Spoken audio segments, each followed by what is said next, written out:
Welcome to this afternoon's session on Sticks and Stones. Words can kill, bullying. Can we actually do anything to stop it? We're very fortunate to have two people here to address this, Tick Everett and Margaret Hepworth. And these are two people who are really committed to making a difference in practical ways at a societal level. And that will come across today. As many of you would know, Tick and his wife Kate lost their 14-year-old daughter Dolly, Amy Jane, to suicide early this year, and it was in the context of bullying.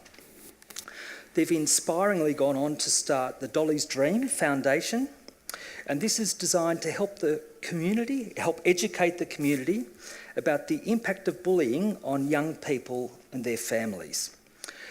They're doing what they can to see that other people are spared from their experience. Then, Margaret Hepworth is an English and humanities teacher with over 30 years' experience and author of several books, including The Gandhi Experiment, teaching our teenagers how to become global citizens. And you'll get a real sense of how Margaret does that, some of the things that she talks about today, as well as maybe even a brief exercise at one stage. And Margaret has done a lot of innovative and leading work in peace and values education for students, teachers and others in many countries, including Australia, India, Pakistan, China, Fiji, Indonesia. And Margaret's focused on teaching non-violence as a conscious choice.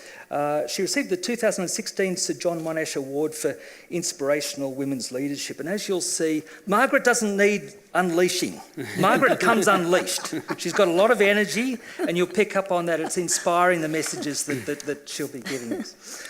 Now, Tick, we'll start off with learning of your experiences, your family's experiences with Dolly. And this story starts with Dolly. So would you tell us some things that you'd like us to know about Dolly and some things about Dolly's life? Yep. So Dolly was born in Western Queensland in Longreach. She then obviously was educated through the distance education system right up till grade 6. Then Dolly's sister Meg was ready for high school, so we made the decision then to move into town, into Katherine, and it was a big change for us living in town. We had a little contract fencing, yard building, bit of everything business. So I wasn't at home all the time. Spent a lot of time at camp. The girls loved town. They got into their sport. You know, it's something they'd never had, so they jumped right into that. And you know, they had rep teams through the territory and just enjoyed it. You know, so we thought, well, that was easy. And then, obviously, with some of the challenges of living in Katherine, the girls came to us off their own bat and said, "Hey, can we go to boarding school?" And I went, "Oh, Jesus, I went to boarding school and it wasn't that much fun for me." But and I mean, as it turned out, by the time I finished school, I did enjoy boarding school.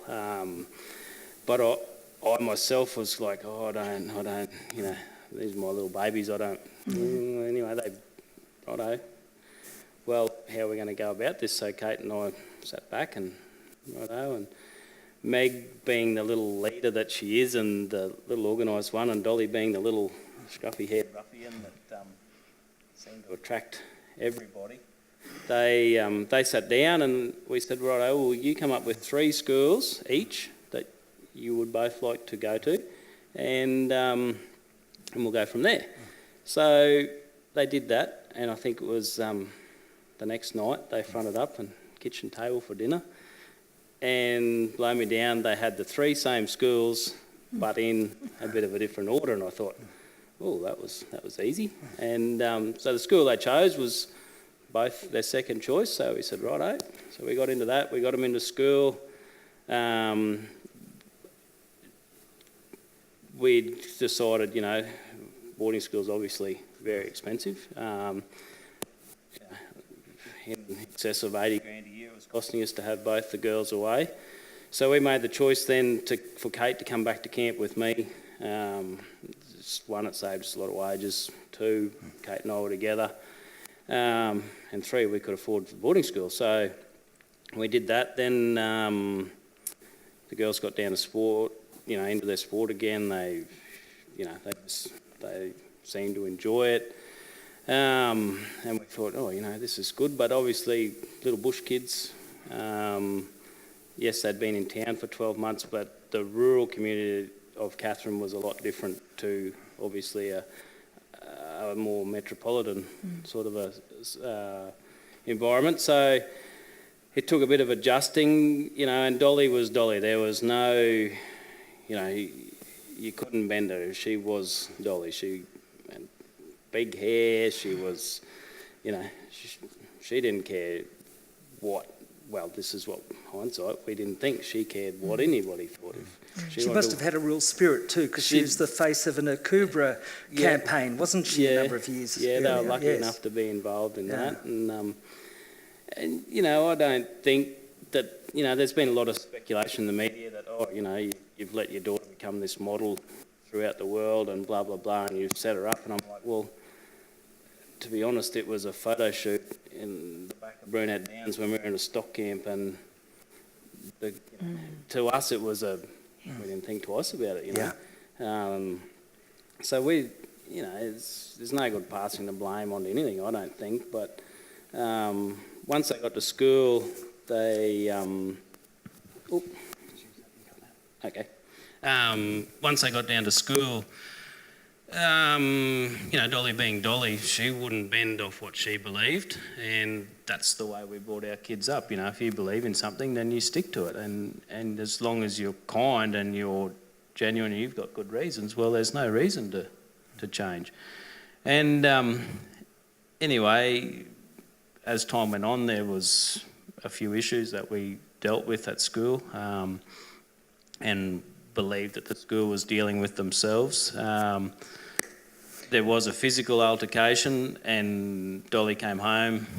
Dad, what am I going to do? I said, well, mate, you can't. You've got to go to your teachers. You've got to go to the principal. You've got to talk to What kind of altercation? So there's an incident where Dolly was slapped and pushed to the ground, and this sort of stuff, and all because she was standing up for another one of her mates that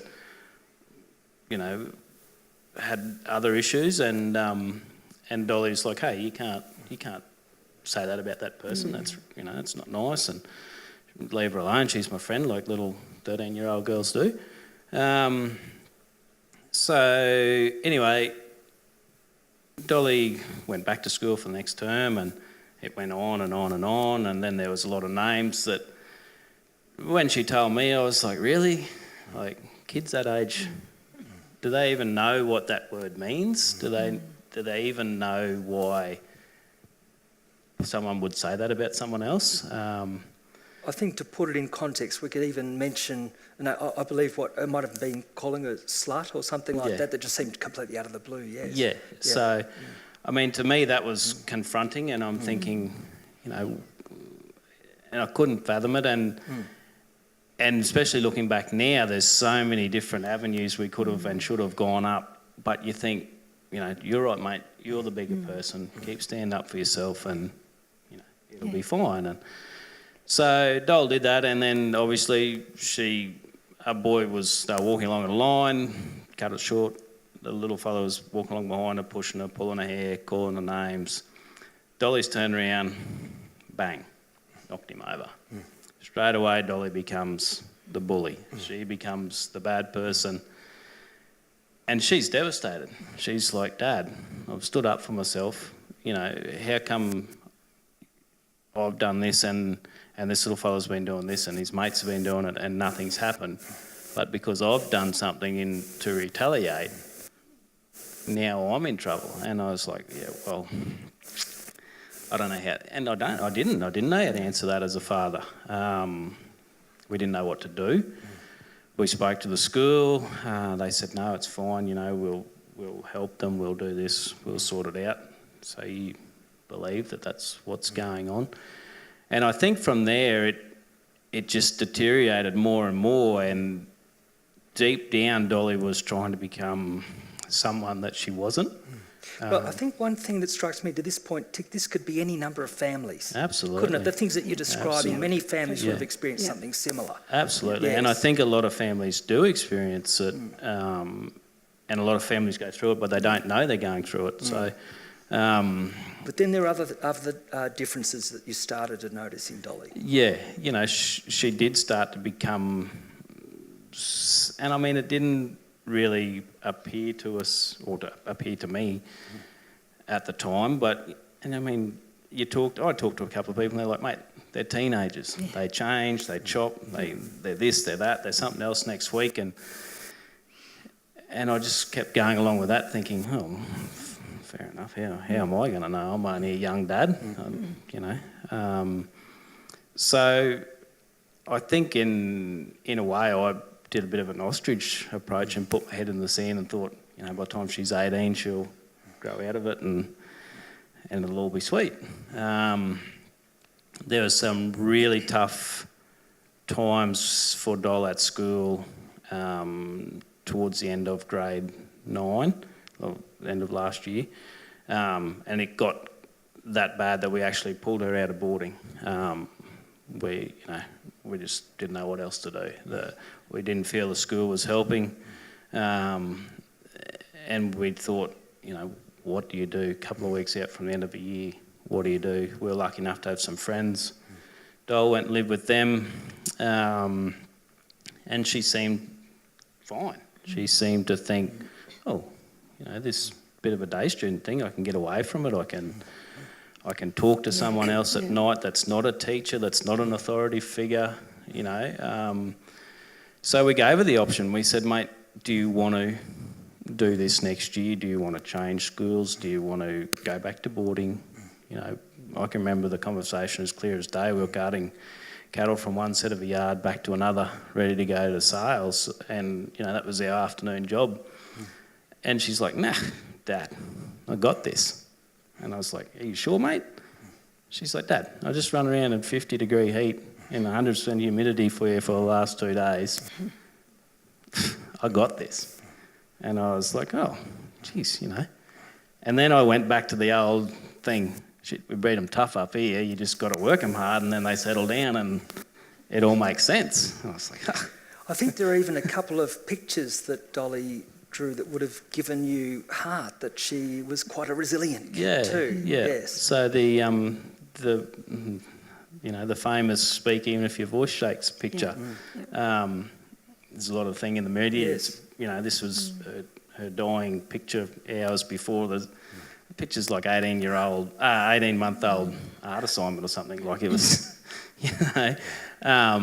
And I came home from work one night and she had it there and I went, oh, that's an amazing drawing. Can you say again what it said, the picture? Speak even if your voice shakes. Yeah.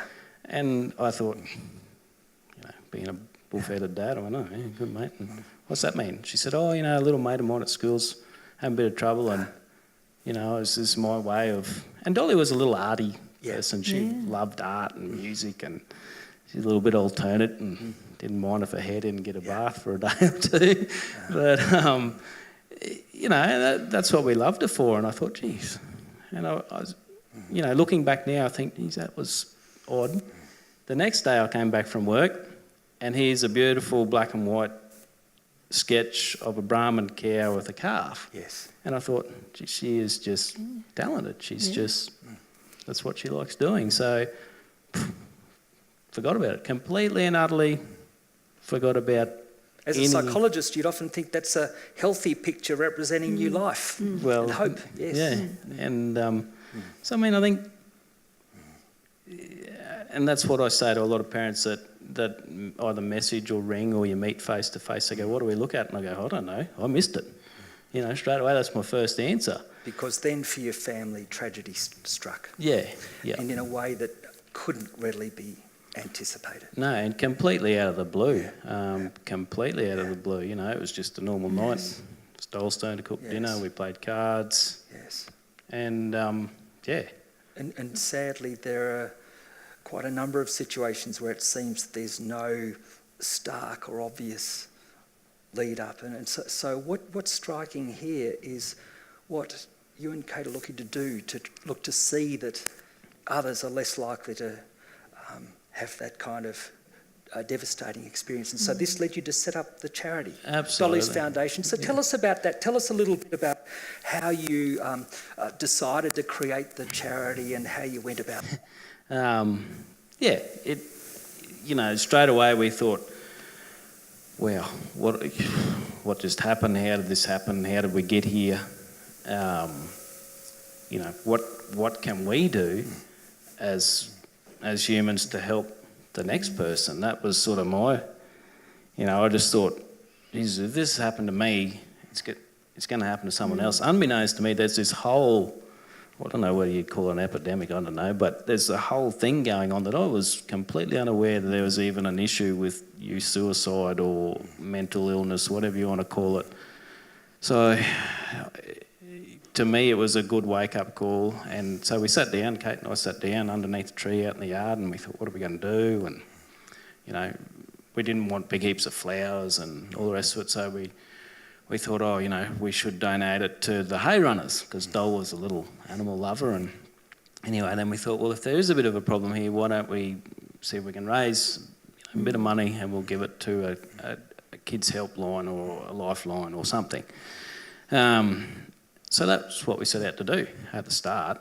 And next minute, it's grown, hasn't it? And kept on growing, yes. So from there, we sat back again and we thought, well, wow, now we've got a fair bit of public interest and a lot of money coming in and a lot of support from a lot of different people. How are we going to use this money to the best of our ability? And straight away, people and friends said, you've got to get some programs, you've got to build some programs, you've got to get them into schools, you've got to get them into communities, you've got to get them in sporting groups. And we're like, oh yeah, right, cool. And then you start looking at how much that costs, and we went, wow. And we were lucky enough to meet Malcolm Turnbull not long after it, and I was excited, and I was like, we can do this. And he said, mate, you get that. And he was good. He brought me back to ground zero. He said, that costs a lot of money. He said, why don't you try and find something that's already there? And I thought, yeah, great. So we did. We went back. We researched. We looked.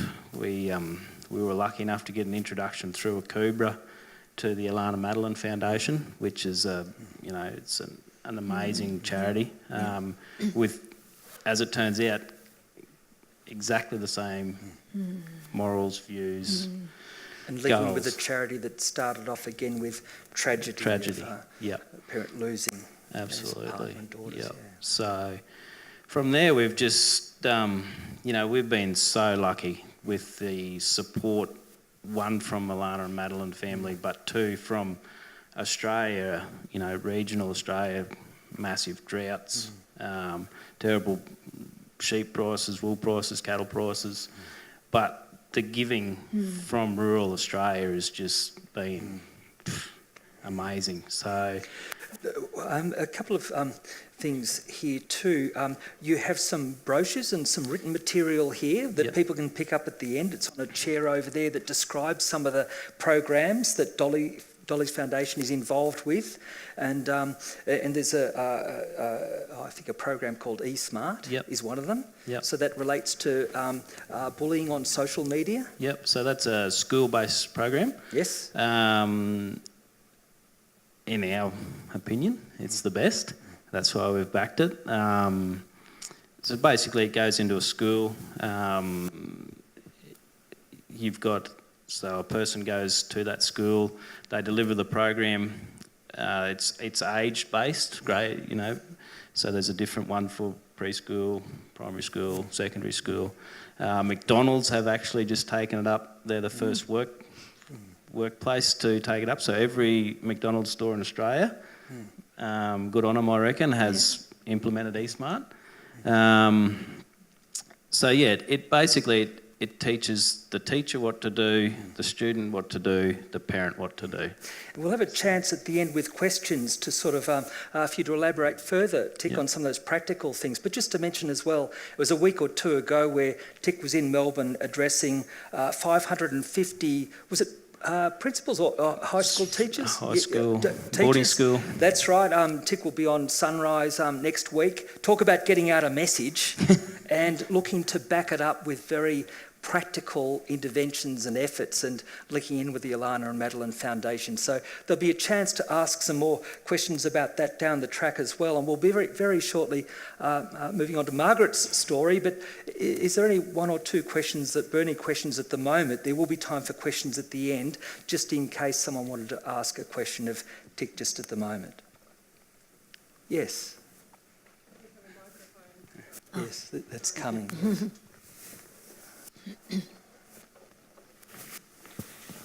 Tick, thank you so much for this. It's very moving hearing you speak. I have young children myself. This terrifies me. Yep. You say people come to you and ask, what should we be looking for? And you say, I don't know, I missed it. Yep. But if you could distill one or two pieces of advice, what would those be? As far as what to look for, or as far as... Well, maybe not what to look for, but being better. If you have something, Yep. some sort of niggle in your stomach that something's a bit off, Yep. do you go 10 out of 10 with this? What's your reaction? How do you act? I definitely think now, mate, you've got to, if you've got half an inkling that your child's that unhappy that they don't want to be with us anymore, then you've got to go as far as you can possibly go to save them, I think, and I think a little bit too, and I've got no qualifications in this at all, but I often wonder whether kids, especially that young, whether they realise how permanent it is. Like, do they really realise the full consequence of what they're about to do? And I think, in saying that, to be honest, we went to bed that night, didn't even cross our minds. But you sit back now and you think about things like, you think about that drawing, and you think about the change. All of a sudden the positivity, the go-get-em attitude, the I'm bigger, I'm better, I'm stronger. I think that is probably the one. I've lost another mate only 6 or 8 months before it to suicide, and he did exactly the same thing. He was down in the dumps, he was miserable, he was financially stressed. Then 2 weeks later, when he came to do a job for me, he was old mate again. I was like, hey, and then, bugging me dead the next day, he was no longer with us. So to me, that is one thing that keeps popping up in my mind. If they are sad, if they are down, and then all of a sudden they change and they're happy, I don't want to terrify anyone by saying that, but if there's something that, if you want to know what I think, then I think if there's that massive big mood change, then definitely, mate, you've got to ask the question. You've got to go and get some professional help and definitely follow it through. Just to briefly mention, sadly, a few months ago, very close friends of ours lost a young adult son. He was 20 years of age, lost him to suicide. Very popular, capable boy, was going very well at uni in many ways. The signs were relatively subtle, quite subtle, and only seem bigger in retrospect. So one thing about Unleash the Beast and these kind of conversations, it's looking that society-wide people are more ready to talk about issues like this, reducing stigma and all the rest of it. So that's having an impact at that level. And thank you very much, Tick.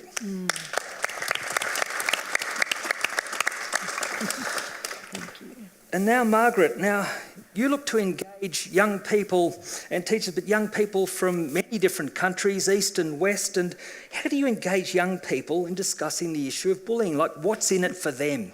Yeah. I'm going to begin by saying thank you, because I'm deeply moved, and the courage, right, to come up and share, enormous.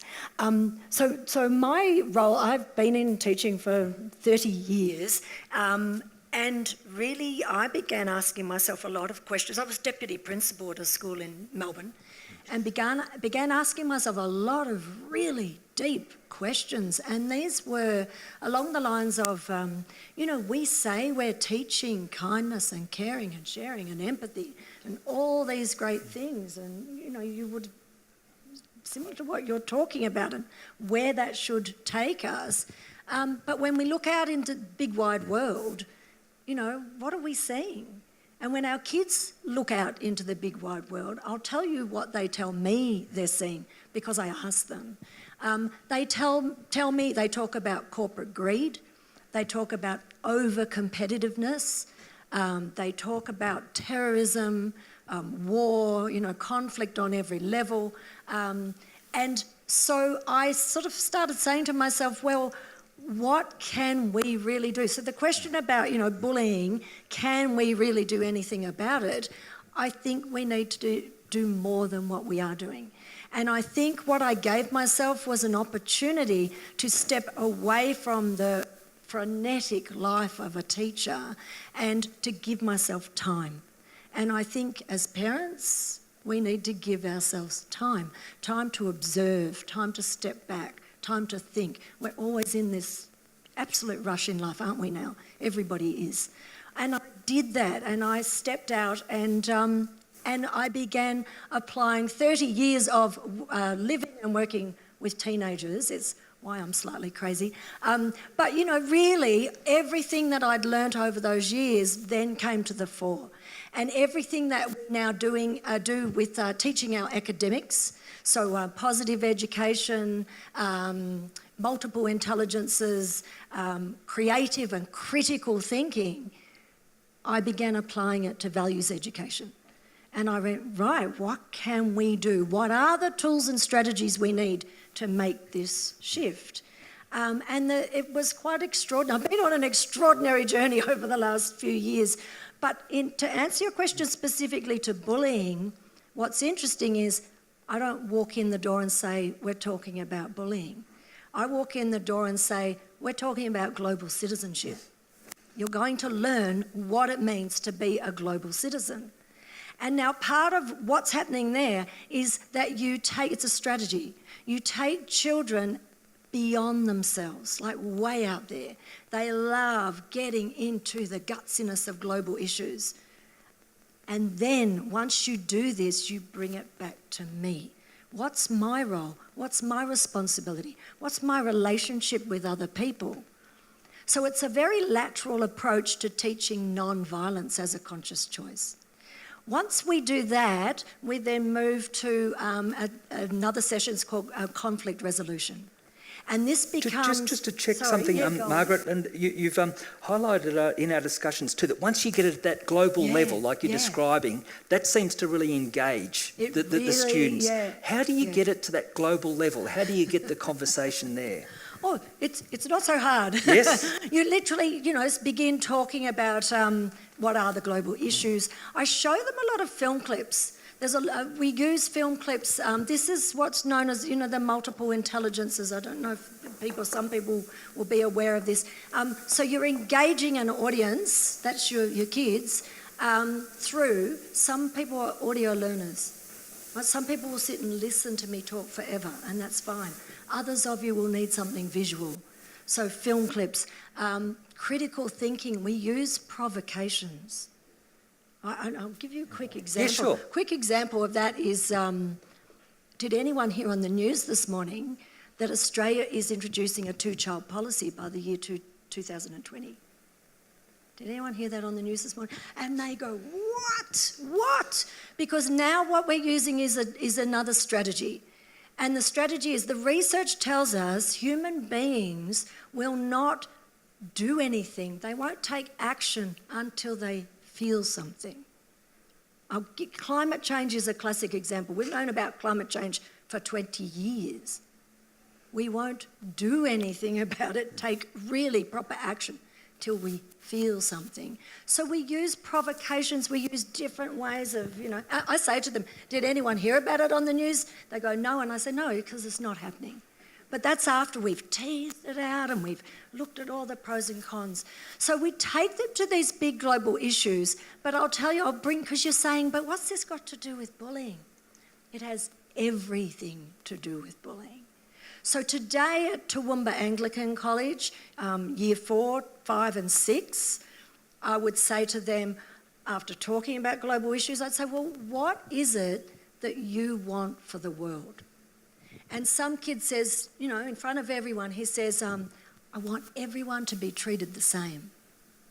And I go, that's fantastic, that's great, isn't that wonderful? Now, how are you going to do that? Right? He's talking on a global level. I want Muslims and Christians and Jews. I want everyone to be treated the same.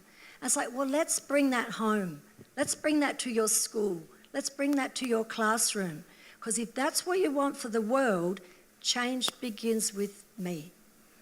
And now you're going to have to apply it. So how are we going to do that? You described an interesting situation to Tick and myself at lunchtime when you were talking about almost impossible thoughts, where you encourage children to come up with a grand plan of how they would change the world in some way. You mentioned something about pollution and a net idea that a kid came up with. That was just this morning, was it? It was just this morning. So almost impossible thoughts is the final part of this particular program, Global Citizenship Program, and the idea being that every single one of the people that we look up to in this world, so the Mandelas, the Gandhis, the Mother Teresas, all of them, they had an almost impossible thought. Most people laughed at them. Most people said, this will never happen. And so what we teach kids is, I call it the equation. They walk the very same line that every one of those people walked. It's a formula. They all did the same thing, right? And we teach that to them and then give them time to go into themselves and come up, well, with my passion and my expertise and my skills, what's my big picture vision for the world? And they begin the journey. But it was this kid this morning, this tiny little tacker. It was grade 4, I think, and he said, my thought is that we're going to make a net. We're going to take a net and we're going to gather all the rubbish in the ocean, and then we're going to take it to outer space and we're going to gather it there. And you can imagine the grade 5s and 6s kind of sniggering in the background, yeah, kid, you know. And I was just going, this is brilliant, because the very next film clip we showed was of a young man called Boyan Slat. He was 17 when he came up with the idea of building this device with a net that is cleaning up the ocean. And it's like, here's this little kid with this grand idea, completely and utterly validated within seconds. I think you could say to him something like, hey, here's a picture of your net. It's actually happening. But so to look underneath that, what this is all about, right? And so this relates back to what you're talking about, is these kids are finding a purpose. This is huge, to find a purpose, right? And the research tells us that finding a purpose takes people out of depression. You know, it can really shift your life. There's that young man at the moment doing the polished nail. He was severely bullied at school, and now he has grown men painting one fingernail to remind them of how they should treat women. It's all about domestic violence, So planting the seed about hope and what change you can make, I think a number of us would consider it an almost impossible thought to be in the situation that, say, Tick and Kate would have been in, and think of creating a charity in 2018.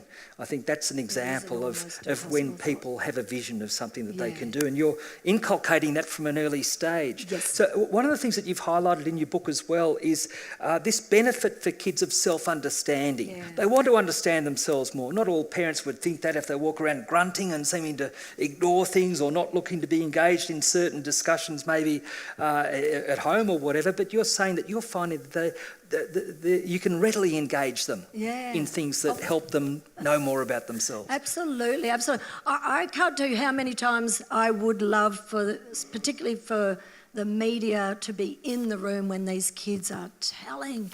Like, they're amazing. What they come up with is incredible.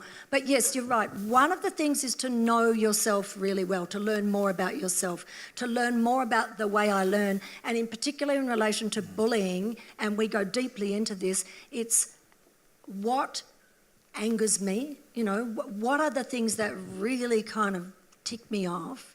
And then what are the things that help me personally calm down? So those things will be different for you, to you, to you, to you, yeah? And a lot of that's got to do with the way we learn. Back to this, I'm audio, I'm kinesthetic, I'm highly kinesthetic. I know that about myself now. I actually need to move. I need to move, I need to hold things. I know this about myself now, yeah? So we teach kids to learn more about themselves, but in particular in relation to bullying, we teach them what are the things that will come when you're so angry. When you're so angry and you are really ready to hit someone, kick someone, yell at someone, or send a message, how do you personally calm yourself down? Now, if you know that before it happens, isn't that an amazing tool to to draw on? Yeah. Could I ask you to describe an example of that in this context? Many years ago, we ran many anger management groups. These were early ones in the late 80s, and we would typically have about half a dozen men in each group, many of whom had criminal records, certainly violent histories. You'd start off to assess their anger problems. You'd ask them, how many bones have you broken? You just ask it like that. I'd say, 5 arms, a couple of legs, a couple of fractured skulls or whatever, and they'd reel it off almost like some pride in a war story. Now, after 3 or 4 months of these men, if they stayed in the program, if they stayed in the weekly program, the other things that we had around it, by the end of it, we asked, okay, what's different? They'd say, now, before we act in an aggressive way, we've got about 1 second to make a decision on whether we decide to hit or not or lash out, and at least 9 times out of 10, that's enough to think it's not worth it. Now, that's the way that they summed it up, those who followed through the program and did well. You're working on this 1 or 2 second period with kids. Yeah. If you can describe how you do that, I think it's fascinating, very practical. Yes. Can I be really mean and go and do it? Sure, literally? absolutely. Is that all right? Yes, I'm going to hang on and I have to carry that with me. I know. We call it the crucial 2 seconds. Right. And it's actually, it's quicker than 2 seconds, but it's just a nice way to say it for kids to remember. So we might have shown them a film. So there's a wonderful little video clip, you can look it up. It's called You Poked My Heart. And this is 3 or 4-year-olds, they're Americans with these little American voices, and they're arguing over if it's sprinkling or it's raining. And because they cannot articulate, it comes to this poke. And the little boy goes, you poked my heart, right? And every kid in the room just melts. I've never seen an adult that hasn't melted at this film. But so, first of all, what are we doing? We're taking them away from themselves. We haven't just walked in and say, we're going to talk about this bullying. We've taken them away from themselves to another situation that together we can all analyse what's happening between these children. And we see that the moment that the kid is poked is the moment when there's a peacemaker in between them. Stop. You say you're sorry. But when she can't resolve the argument, she steps to one side. There's a body of people now and one little boy left on his own. Do you get it? This is human behaviour. And now in this kid's head, I have the right, the chance, the opportunity to do this, to become physical, and my tribe will support me. Do you get it? We've taken them beyond themselves, we're bringing them back to themselves, we're bringing them back to very real schoolyard situations. Yeah? And then we move beyond that to a whole nother level. So the biggest thing we're trying to teach these kids actually is root cause of anger, root cause of violence. And they get it. If you teach it in a particular way, they really do start to understand this. So can I use you as an example? So even today, this morning, I'm towering over this little kid and going, right, if I'm really so angry, I'm going to yell and scream, and you have really wronged me. I have every justifiable right now to scream and yell at you. Yeah? We all know that situation. I feel justified. The question is, how do I stop myself? Now, initially the kids will tell you, they'll say, you breathe, 10 deep breaths. We go into why. It's always about why. There's never just one answer. You have to delve into the why. What does breathing do? It gives you oxygen. It oxygenates your brain. It gives you time for the message to run from the amygdala here to the frontal lobes. Calm yourself down, rational. Drink water. Why? Water dilutes stress hormones. You see, if they know that, they're more likely to do it. Then they'll tell you a range of things. This is where learning about myself. I need to go and play sport. I need to bounce a basketball. I need to go and lie down. I need to talk to my mother, because that's the kind of learner that I am. So once we get to that point, we go, fantastic, we're learning something, but when I'm so angry and I've crossed the line, I actually can't do any of those things, right? I'm going to tip. Sorry about this. Do you get it? This is where the crucial 2 seconds come in. Now, what they need to do is learn their own trigger, and it has to be learnt before this even happens. A trigger that is going to stop me from doing this. And so that's what we talked about today. All these kids came up with their own trigger, their own thing that they're going to have deeply implanted in themselves to stop this. But it's not just this, it's the cyberbullying. So the very same thing applies to, I've written that email, I've written that Facebook, I've written it, that Facebook post, or I've taken a photo of myself. Now, we talk about this with teenagers. I've taken that photo of myself because he kept asking me and asking me to do it. And I finally took it. What's the crucial 2 seconds? It's not about not taking the photo. The crucial 2 seconds is not to press send. So you've got to have this key implanted to not push the send button. It's pretty deep learning, but it's surprising. It's pretty amazing. I had a kid say to me today, I was telling you, this one boy, he was talking about climate change and pollution, and he said, this was a Year 5 student, he said, if we can learn why we do these things, then we'll start, things will start to change. And I was like, you are what, 11 years old?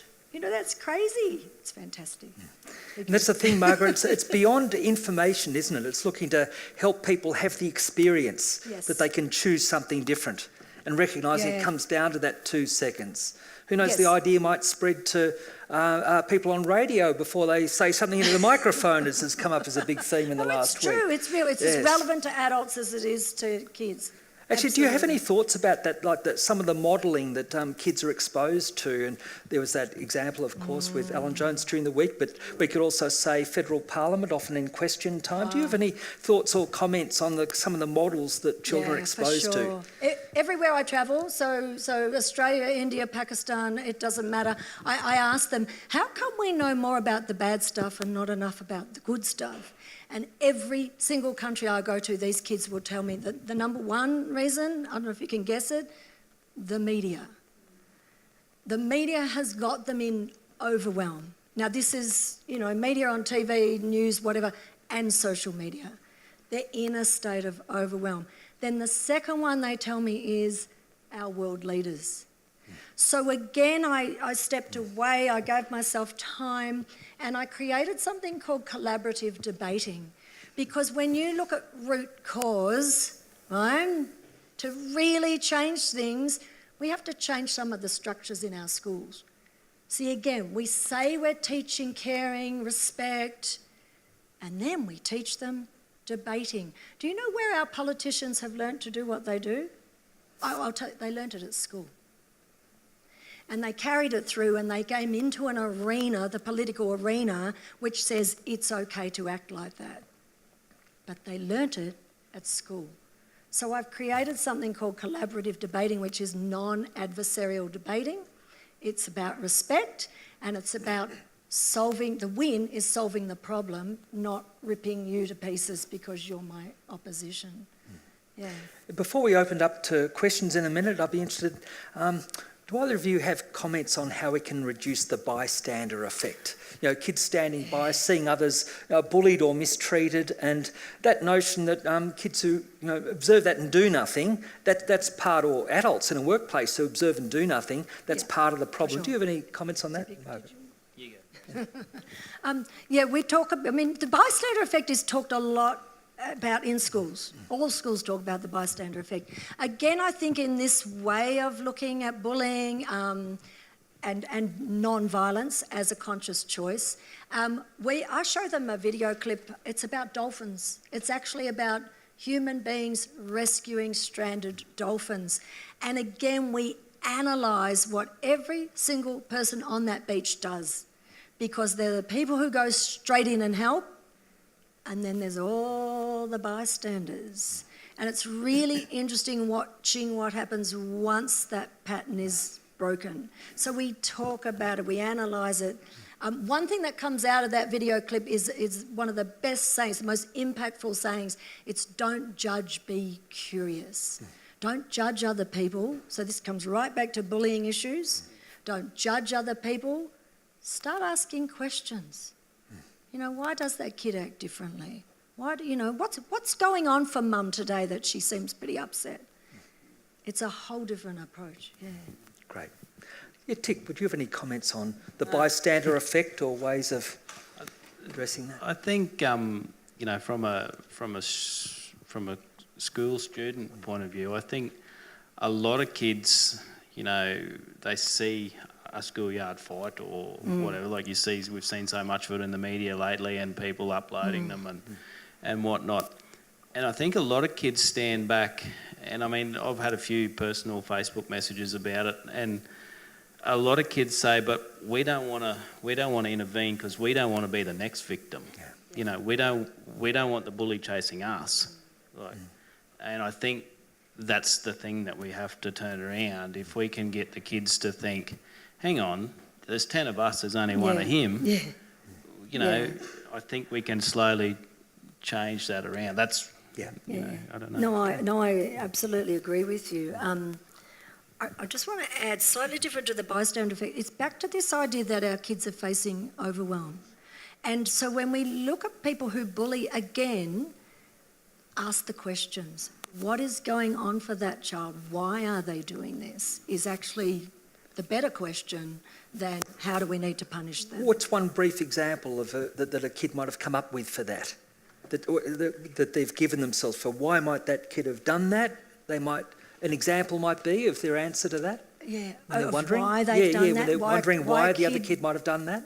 Or why the other kid, or why the kid themselves might have done that. Okay, right. So do you find that's in some ways more helpful? Why they might have done it as well as... Why they might... And this gets back to the understanding themselves. Yeah.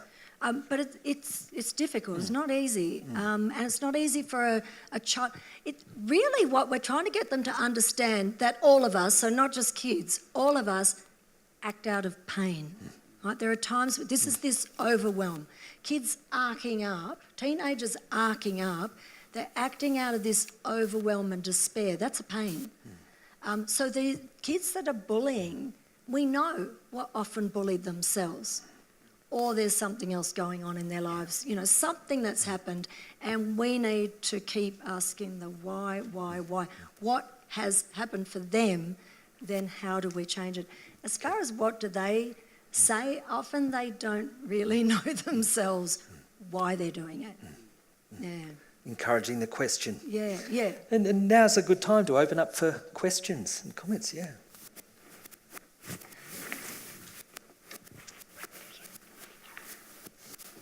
Thank you. I'm just wondering, you're talking about older children over 10 and 11 bullying. I have a daughter who's being bullied now in year 3, and year 2 she was bullied as well. What education and coping techniques can you offer for that? Did you want to say? I have worked with year 3 students, so they're sort of 9, 10 years old, 8, 9, 10. So I've worked as young as having said that, I've worked with prep all the way through, like something called Living in Peace, which again is a lateral approach. But this is more direct, like more really opening up about bullying. So this was with a group of girls, all girls. The boys had been taken by 2 male teachers, right? And it was very specifically about respectful relationships, all different tools and strategies, how we deal with this. When we looked at it, the boys were the ones known by the teachers to be the naughty kids. They were always arcing up. But when we examined it a bit more deeply, the girls were the ones doing the isolating, exclusion, the bitchiness, the gossip, the stuff that really, really hurts. It digs deep. And what we discovered, that even on the day we were running this program, a child walked out to lunch and came back sitting there so forlorn, because literally on the day we're learning this, her group had done that to her, right? And as teachers, we're left going, oh, come on, what's going on? So what we did was went, right, shut all the doors, and we went, right, we're all in the secret women's huddle. Or, come on in. And we huddled together and we went, right, let's talk about this. And we addressed it, absolutely, not about her, but we absolutely, openly, directly addressed this idea of why girls do this to other girls. So opened up a conversation, yeah? I'm not saying there's no magic solution, but it's the beginning. Sorry? If only it was that easy. If only it was that easy. But recognising that kids do have some interest in self-understanding as well, if there's a way of reaching them on that. Yes, is there yes, another question there. Firstly, I'd like to say thank you very much for your time today, both of you. Margaret, I'm an ex-teacher and I'm fascinated with your program. How are you getting that out to schools? Have you written a program to induct schools, teachers? How can this be? How can all of our children benefit from this? That's the literally $1 million question. We were talking, weren't we, about funding? It's kind of crazy. I go into schools across Melbourne, so they will ask me in. I also work with a lot of groups, African community groups, White Lion, they work with youth at risk, so those kind of groups as well. And I've struggled with this. Funding is crucial to these kind of programs. Trying to find it, it's really hard work. It just absolutely shocks the living daylights out of me when I hear on the, on the big news item that the Han Solo's Star Wars jacket was, sold for $450,000, but programs like this won't get funding. Yeah. So what I did, to answer, that's why I wrote this book. So I know right now there are people in Pakistan. There are people in Ila Gandhi, who is Gandhi's granddaughter, has this book in South Africa now. Someone in Nagaland, a young man in Nagaland is using, there's a chapter in here, it's called The Best Forgiveness Roleplay Ever. It has never failed. It's the most lateral form of forgiveness I've ever heard of. Teachers can buy it, use it within a classroom. It's remarkable. I read it the other day, but someone who's done the wrong thing, they get in the centre of people like in their village or group, and everyone else says all the good things they know about this person. It really motivates the person to look at the best in themselves. A remarkable example. It's based on the Babemba tribe of Southern Africa. There's probably just time just for one more question, if there is one. Yes.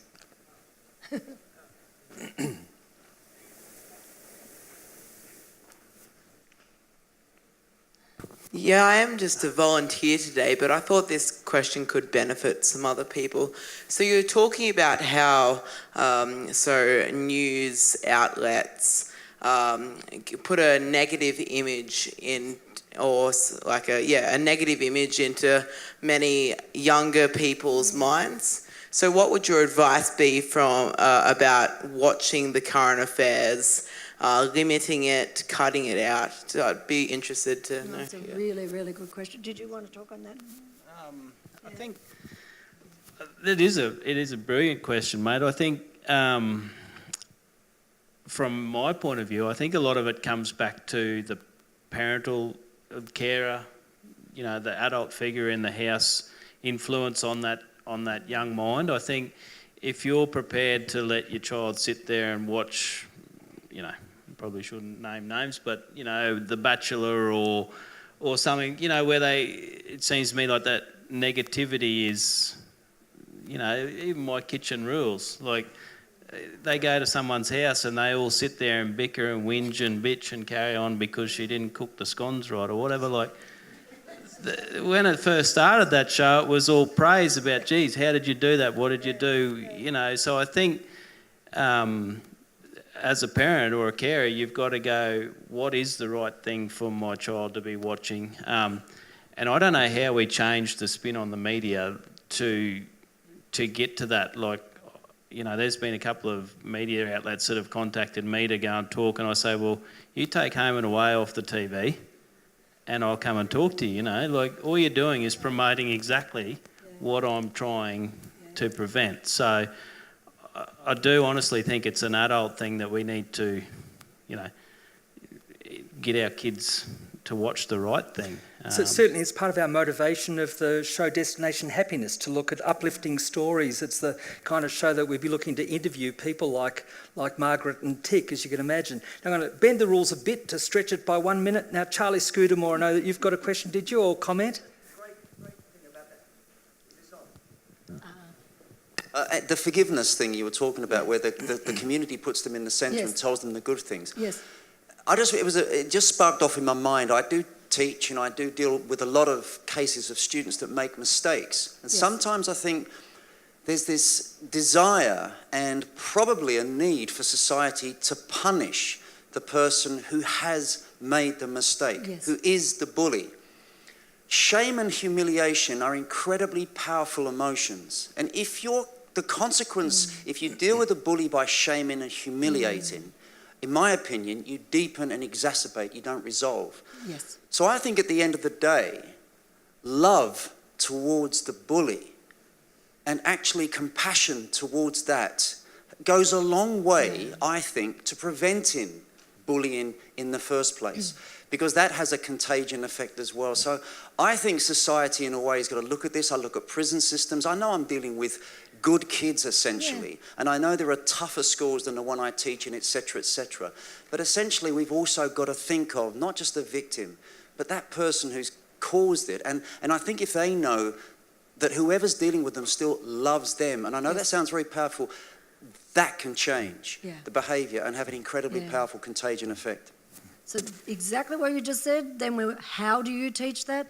This is a way of teaching it. The biggest thing that teaches is not just forgiveness, it teaches belonging. It actually is one of the best things, particularly for girls. It talks about, well, we could exclude that person, but what will you create? You will create an enemy, right? How do you keep them feeling included and yet responsible and genuinely wanting to make up for what they've done? How do you do that? And that's what this Babemba tribe of Southern Africa have actually made it part of their culture to do that. It's extraordinary. Yeah. Well, one thing that's been really uplifting about this session is having the two of you as examples doing so much to make a difference. There's just news developing about the New South Wales Parliament likely bringing in a law, it could be called Dollies law, which looks at ways of responding to bullying on social media, I believe. We don't have time to go into that, but talking about almost impossible thoughts, things can really change even at a legislative level. So we really appreciate the inspiring example of the two of you. Thank you very much, Tick, and for telling us your story, especially under the circumstances this year. What your family is doing is remarkable to make a difference. And thank you so much, Margaret, always with your energy and enthusiasm. Thank you very much. And thank you all for coming here.